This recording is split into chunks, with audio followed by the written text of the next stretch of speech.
Alors une fois sur la page de Strava, alors on se connecte avec les paramètres donc, du compte. Alors les itinéraires, c'est tableau de bord, mes itinéraires.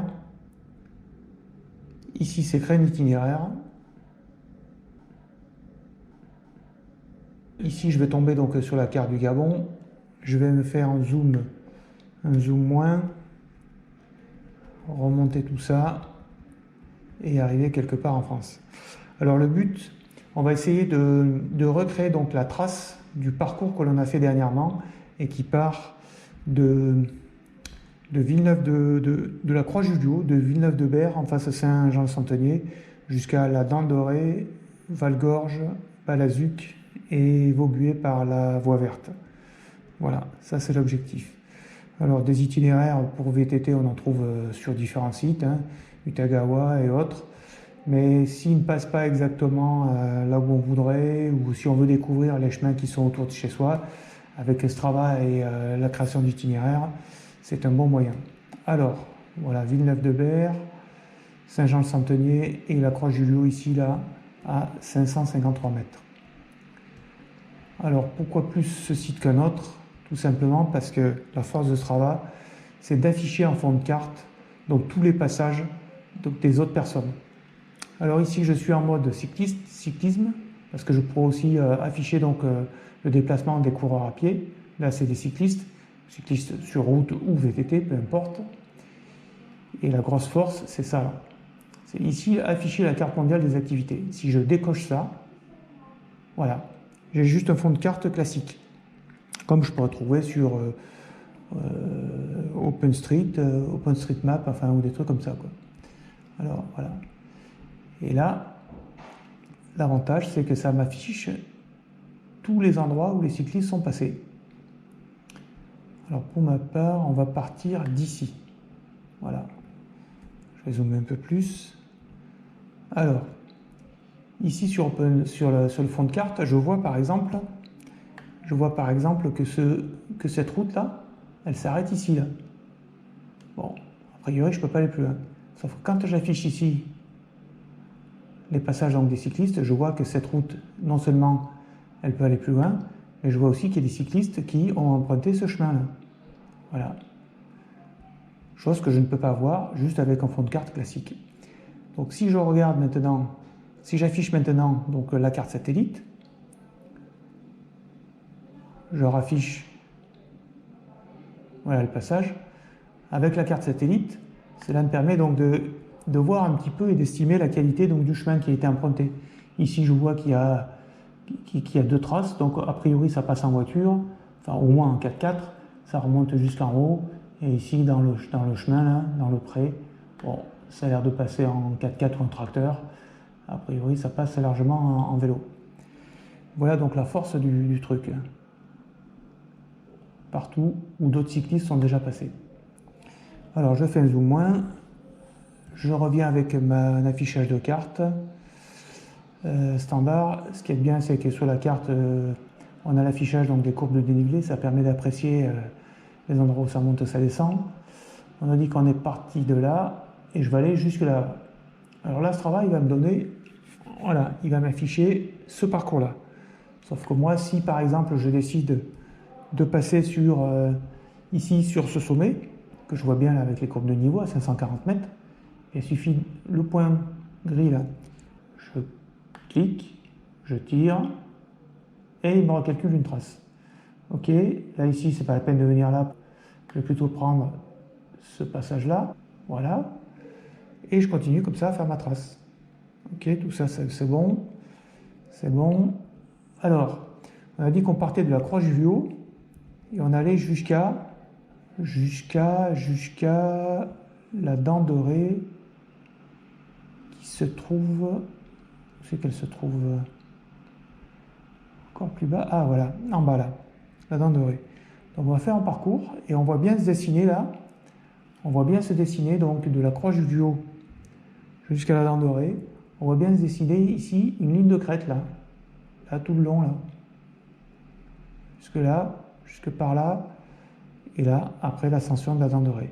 Et le retour va se faire par ici, là, sur cette descente, là, s'il y a un chemin, On va essayer de trouver par là, aller à la Gorse et remonter par là. Là, trouver peut-être un chemin de crête, à descendre à Balazuc, et puis après, la voie verte, c'est à Maurice-Ardèche et Vaugué. Alors donc c'est parti, on a déjà commencé. Je vais rezoomer. Voilà. Donc ici, je vois bien le chemin, les passages donc, des précédents cyclistes ici. Tout ça, c'est bon. Je descends. Alors là, j'ai le choix. Bon, je ne vais pas prendre ce chemin-là, là, parce que sinon, ça va me faire descendre et puis après, ça va me faire remonter. Je vais plutôt passer par là. Ah, là, je vois que le mode automatique, Strava, il n'en veut pas. Donc, ça veut dire que ce passage-là, il va falloir que je le traite autrement, en mode manuel. Donc, le mode automatique, s'il vient jusqu'avant, je vais prendre le point, là, je vais le déplacer apparemment au maximum ici, voilà. Ok. Après, là, pour toute cette partie-là, je vais passer en mode direct, en mode manuel. Mode manuel, j'ai quelques avertissements que je vous laisserai lire. Et là, si je trace mon point ici, eh bien, c'est du mode direct. Bon, ça fait peut-être un peu beaucoup. Je peux prendre mon point et le ramener plutôt par là. Ok. Et après, je vais tracer par segment, là.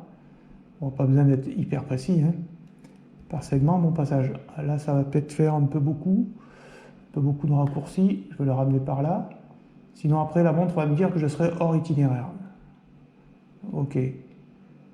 Voilà. Ça me paraît pas mal. Et maintenant que je suis revenu là, je vais pouvoir repasser en mode automatique et continuer ma trace. Donc, je vais dézoomer. Ok, la ligne de crête, elle est toujours là. Je la suis. J'aime bien voir mon dernier point avant de poser le prochain, parce qu'il ne faudrait pas que Strava, lui, me prenne une autre route que celle que j'aurais voulu. Donc tout ça, c'est bon. Je suis ma ligne de crête, je la vois, hop là, je la vois toujours. Jusque là. Ok. Et après, pareil, j'ai deux choix. Soit ici, ce chemin-là qui a été emprunté plus souvent que celui-ci. Et pour apprécier à la limite, savoir si ce chemin-là, il est facile à faire ou pas, je peux repasser en mode satellite. J'enlève ici les traces. Je zoome à fond. Et ça me permet de voir un peu comment il est ce chemin. Est-ce que c'est juste un sentier? Est-ce que c'est un chemin qui pourrait être pris par un 4x4 ou un tracteur? Ça m'a l'air d'être assez large. Ouais, ça m'a l'air d'être pas mal. Donc du coup, je vais passer par la ligne de crête. Je vais choisir de passer par la ligne de crête. Donc on aurait pu... Je vais passer par la ligne de crête. Voilà. On aurait pu choisir de passer par là aussi, hein. Voilà. Pour économiser un peu de montée. Est-ce qu'il le prend en automatique? Il le prend en automatique. Je vais descendre. Alors ma ligne de crête, elle est bien là. Et ici, je vois... Ah oui, là, je vois qu'il y a eu des passages. Alors, est-ce que c'est... Bon, déjà, je vais passer au moins jusqu'ici. Je vais repasser en mode carte. Voilà. Donc, en mode carte, des fois, on voit un chemin, mais on ne voit pas forcément les traces. Parce que la trace, comme elle n'a pas été empruntée assez souvent, c'est un bleu clair qui ne se détache pas forcément sur le blanc. On le voit un petit peu là, mais on le voit surtout beaucoup mieux quand on est en satellite, parce que le fond, il est un peu plus foncé. Alors, le mode du satellite, ça me permet aussi d'apprécier la nature du chemin. Bon, je vois que là, il y a des doubles traces, donc ça passe au moins en 4x4 tracteur. Et comme du coup, je suis sur mode standard, ok, et que je voudrais être au maximum sur les lignes de crête, eh bien, je vais passer par cette ligne de crête. Voilà. Donc là, je sais qu'il y a des vélos qui sont déjà passés. J'ai vérifié donc que c'était à peu près correct en mode satellite. Donc sans surprise, je peux passer par là. Ok, je vois la ligne de crête qui passe bien par là. Je garde mon dernier point avant de poser le prochain pour contrôler qu'il n'y a pas de blague. Ok. Et j'arrive jusqu'à la dent dorée. Voilà. Au pied de la dent dorée. Alors pour l'avoir déjà fait, pas de surprise. Ok. Pour l'avoir déjà fait, alors la dent dorée, ça se trouve ici. Il y a deux chemins. Il y a un chemin qui est direct, enfin, qui monte raide. Les 200 premiers mètres, c'est vraiment costaud. Après, ça reste technique et physique. Bon, c'est pas mal. Mais ça reste quand même d'un certain niveau. Et on peut voir qu'on a aussi ce chemin-là qui passerait par là, là et là, pour monter à la dent dorée. Et là, comme ça rallonge de 3 km ou 3,5 pour aller à une même altitude, eh bien forcément la pente elle est moins importante. Alors comme il y a déjà des cyclistes qui sont passés, là je peux y aller les yeux fermés et faire mon parcours sur ces trucs-là. Ok, j'arrive à la dent dorée. Je vais faire un zoom moins. Je vais commencer ma descente. Ok, jusqu'à... Je vais rezoomer un peu par là. Je vais attaquer ma descente. Alors, la descente, est-ce que je peux prendre par ici? Qu'est-ce qu'il me donne? Là, il me fait passer à un endroit où pas grand monde qui est passé là. Voilà. Bon, je vais plutôt garder la trace assez foncée. Ouais, bon, comme c'est la descente, ça va. Voilà. Je vais repasser, traverser Dibi, remonter la part ici jusqu'à la Gorse. Et on a dit qu'on allait aller jusqu'à Balazuc. Donc où c'est qu'il est le chemin? Donc Balazuc, Chauzon, Balazuc en haut là-haut, en haut de la carte, d'accord. Donc là, il faut que je vois où c'est qu'il y a. Alors je repasse en satellite pour avoir un fond foncé. Est-ce qu'il y a un chemin qui se dessine? Je ne sais pas, je ne sais pas. Moi, si j'en vois un là. Là, un qui est pas mal là, peut-être là. Voilà, ça là, ça et ça. Ouais, ça et ça là. Ok. On va essayer de passer par là alors. On y va. Ok. Qu'est-ce qu'il me dit? Ah, il me fait passer par là-bas. Bon, pourquoi pas, mais moi, ce que je voudrais, c'est passer par là. Ok. Je vais aller voir plus loin. Donc le chemin, il est bien là. Ok. Zoom moins. J'arrive à Balazuc là. Ok, pas de surprise. Je rezoome. Là, je passe, j'arrive à la voie verte qui est là. Ok, donc après, normalement, il n'y a pas de surprise. Je repasse ici sur la voie verte. Saint-Marcel-d'Ardèche. Ok, pas de surprise. J'arrive ici à Vaugué. Donc là, on va le mettre ici à standard. On a au moins le nom des patins. Voilà. Est-ce que c'est ça? Le château de Vaugué. Donc j'arrive, je vais passer par là. Ok. Le viaduc. Et je vais passer le tunnel. Puis après, chacun terminera la trace comme il veut. Hein. Ou même avant, s'il a laissé la voiture au château de Vaugué, par exemple.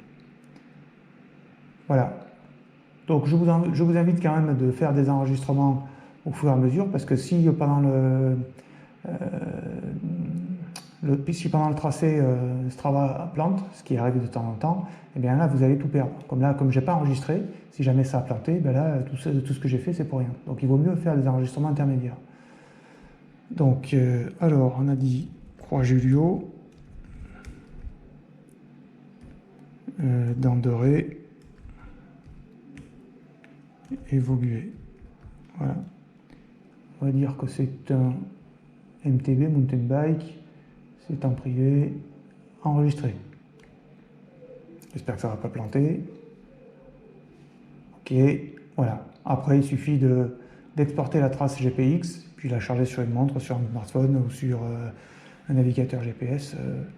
Voilà. Donc, bien, bonne balade autour de chez vous.